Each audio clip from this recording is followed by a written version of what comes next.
Jananayagan audio launch one last dance.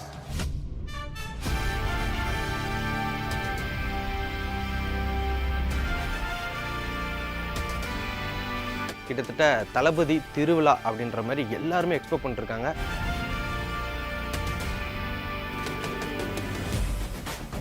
தளபதி விஜய் அவர்கள் அந்த ஸ்டேஜில், அதாவது புக்கித் ஜலீல் ஸ்டேடியமில் விஜய் அவர்கள் என்ன பேச போகிறாரு, என்னென்ன விஷயங்கள்லாம் அட்ரஸ் பண்ண போகிறாரு, பாலிடிக்ஸ் பேசுவாரா, பாலிடிக்ஸ் பேசாமல் வெறும் சினிமாவை மட்டும் பேசுவாரா, யார் யாரெல்லாம் பேச போகிறாங்க, இப்படி ஏகப்பட்ட கேள்விகள் ரசிகர்கள் மனசில் நிறைய பேருக்கு இருக்குது.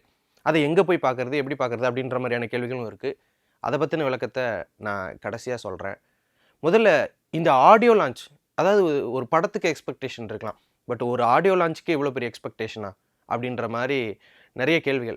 இந்த ஆடியோ லான்ச்க்கான இந்த எக்ஸ்பெக்டேஷன் எங்கே ஸ்டார்ட் ஆச்சு, ஏன் இது விஜய் அவர்களுக்கு இவ்வளவு பிரம்மாண்டமாக இருக்குது, விஜய் அவர்கள் தான் முதல்ல இந்த ஆடியோ லான்ச் கலாச்சாரத்தை ஏற்படுத்தினாரா, இந்த மாதிரி நிறைய புரளிகள், கேள்விகள், இந்த மாதிரி வாக்குவாதங்கள்லாம் வந்துட்டு சோஷியல் மீடியாவில் போயிட்டுருக்கோம். அதற்கான பதில்கள் தான் இந்த வீடியோவில் நம்ம பார்க்க போகிறோம். Merry Christmas and Happy New Year from the Chennai Silks. Let the celebrations begin.